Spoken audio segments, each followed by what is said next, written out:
शेफाली की मौत पर पुलिस का एक बड़ा खुलासा।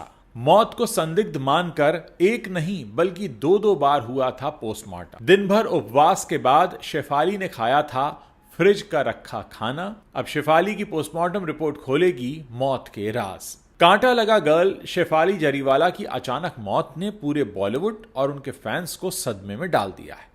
42 साल की उम्र में 27 जून की रात मुंबई के लोखंडवाला में उनके घर पर उनका निधन हो गया। शुरुआती खबरों में उनकी मौत का कारण कार्डियक अरेस्ट बताया गया, लेकिन पुलिस को मामला संदिग्ध लगा।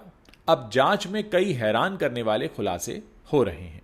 शेफाली की मौत के बाद मुंबई पुलिस ने इस मामले को गंभीरता से लिया। आमतौर पर एक बार पोस्टमार्टम करने से मौत की वजह साफ हो जाती है, लेकिन इस केस में पुलिस एक बार के पोस्टमार्टम से संतुष्ट नहीं थी।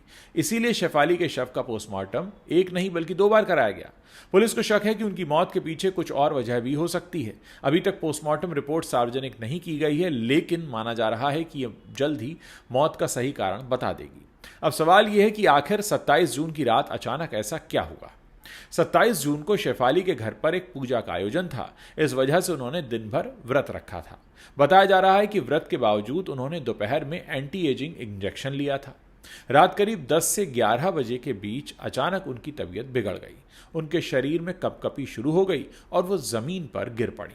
उस वक्त घर पर उनके पति पराग त्यागी, उनकी मां और कुछ अन्य लोग मौजूद थे। पराग तुरंत उन्हें अंधेरी के बेलेव्यू मल्टी स्पेशलिटी अस्पताल लेकर गए, लेकिन डॉक्टर ने उन्हें वहां मृत घोषित कर दिया। पुलिस जांच में सबसे बड़ा खुलासा यह हुआ है कि शेफाली 7-8 साल से नियमित रूप से एंटी एजिंग दवाएं और इंजेक्शन ले रही थीं। ये दवाएं उन्हें एक डॉक्टर की सलाह पर दी गई थीं और वो हर महीने इन्हें लेती थीं। पुलिस को शक है कि व्रत के दिन खाली पेट इन दवाओं का असर ज्यादा हुआ हो सकता है, जिसके चलते उन्हें कार्डियक अरेस्ट हुआ। इसके अलावा पुलिस को यह भी पता चला कि शेफाली ने उस दिन फ्रिज में रखा बासी फ्राइड राइस खाया था। इस वजह से फूड पॉइजनिंग की आशंका भी जताई जा रही है। पुलिस ने उनके खून और विसरा की जांच के लिए भेजा है, ताकि यह पक्का हो सके कि मौत का असली कारण क्या था। फॉरेंसिक टीम ने शेफाली के घर की तलाशी ली तो वहां से कई तरह की दवाएं मिली। इनमें anti ageing injection, vitamin supplements, glutathione, skin whitening के लिए इस्तेमाल होने वाली दवा और गैस की गोलियां शामिल हैं। पुलिस को शक है कि शेफाली बिना डॉक्टर की नियमित निगरानी के ये दवाएं ले रही थी। इन दवाओं की लैब में जांच की जा रही है, ताकि यह पता चल सके कि इनका उनकी मौत से कोई सीधा कनेक्शन था या नहीं। मुंबई की अंबोली पुलिस इस केस की हर एंगल से जांच कर रही है। अब तक पुलिस ने 10 लोगों के बयान भी दर्ज किए हैं। इनमें शेफाली के पति पराग, उनकी मां, घर की कुक, मेड और बेलेव्यू अस्पताल के डॉक्टर शामिल हैं। पुलिस ने शेफाली की बिल्डिंग और आसपास के सीसीटीवी फुटेज देखे, लेकिन अभी तक कोई संदिग्ध चीज दिखाई नहीं दी है। पुलिस ने उस मेडिकल स्टोर के फार्मासिस्ट से भी बात की जहां से शेफाली अपनी दवाएं खरीदती थी। पुलिस ने इसे एक्सीडेंटल डेथ रिपोर्ट के तौर पर दर्ज किया है और किसी साजिश या झगड़े के सबूत उन्हें नहीं मिले। जांच में यह भी सामने आया कि शेफाली पिछले 15 सालों से मिर्गी की बीमारी से जूझ रही थी। वो इसके लिए खास डाइट फॉलो किया करती थी और फिटनेस को लेकर बहुत सजग थी। उनके डॉक्टर के मुताबिक वो विटामिन सी और ग्लूटाथियोन जैसी दवाएं लेती थीं, जो स्किन केयर के लिए होती थी।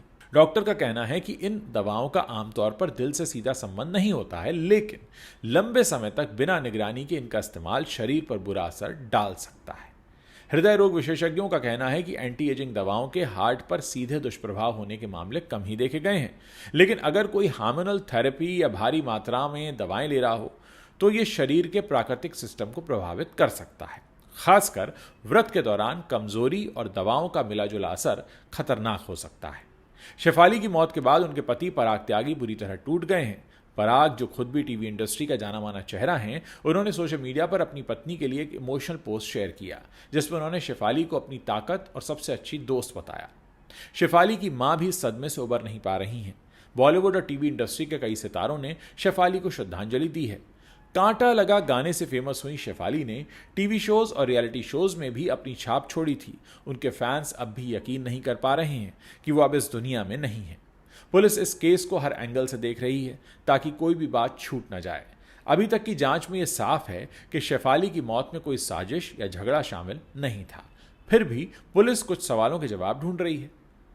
एक बात तो यह कि क्या एंटी एजिंग दवाओं का असर हो सकता है, क्योंकि पुलिस को शक है कि शेफाली की मौत का सबसे बड़ा कारण ये दवाएं हो सकती हैं। खासकर व्रत के दिन जब शरीर पहले से ही कमजोर था, इन दवाओं का असर ज्यादा हो सकता है। बात करते हैं फ्रिज के खाने की। शेफाली ने रात को फ्रिज में रखा बासी फ्राइड राइस खाया था। पुलिस ये भी जांच कर रही है कि कहीं फूड पॉइजनिंग की वजह से उनकी तबीयत तो नहीं बिगड़ी। अगर हम मेडिकल हिस्ट्री की बात करें तो शेफाली को 15 सालों से मिर्गी की समस्या थी। पुलिस ये भी देख रही है कि क्या उनकी पुरानी दवाओं और एंटी एजिंग इंजेक्शन के बीच कोई रिएक्शन हुआ। पुलिस अब पोस्टमार्टम और फोरेंसिक रिपोर्ट का भी इंतजार कर रही है। ये रिपोर्ट साफ करेंगी कि शेफाली की मौत का सटीक कारण क्या था। इसके अलावा पुलिस उस डॉक्टर से भी पूछताछ कर रही है जिसने शेफाली को एंटी एजिंग इंजेक्शन लेने की सलाह दी थी।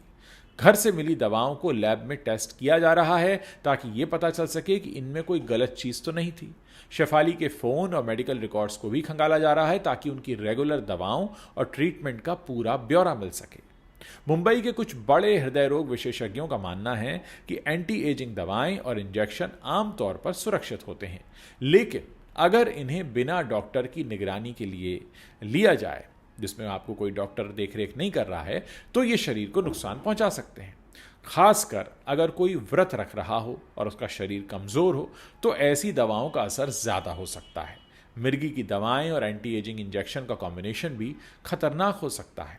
आपको बता दें कि शेफाली अपनी फिटनेस को लेकर बहुत सजग थीं। वो जिम जाया करती थीं, योगा करती थीं और अपनी डाइट का भरपूर ख्याल रखती थीं। उनके इंस्टाग्राम पर फिटनेस और हेल्दी लाइफस्टाइल से जुड़ी कई सारी पोस्ट हैं जो इस तरफ इशारा करती हैं कि उनके लिए सेहत एक बड़ी प्रायोरिटी थी और उन्हें पता था कि वो पहले से ही मिर्गी की बीमारी को लेकर बीमार रह चुकी हैं।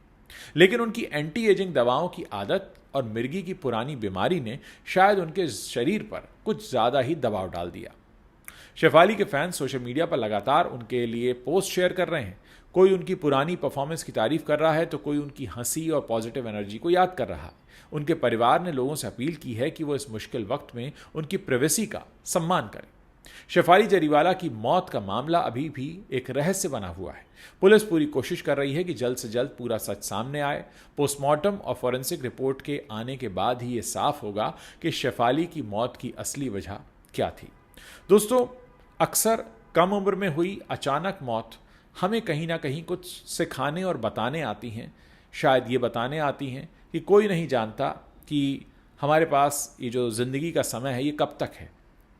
ईश्वर ने किसी को भी इतनी ताकत नहीं दी है कि वो पता कर सके। बड़े से बड़े ज्योतिषी, बड़े से बड़े एस्ट्रोलॉजर्स फेल हो जाते हैं ये बताने में कि कोई शख्स कितने दिनों तक जिंदा रहेगा और किसकी मौत कैसे होगी।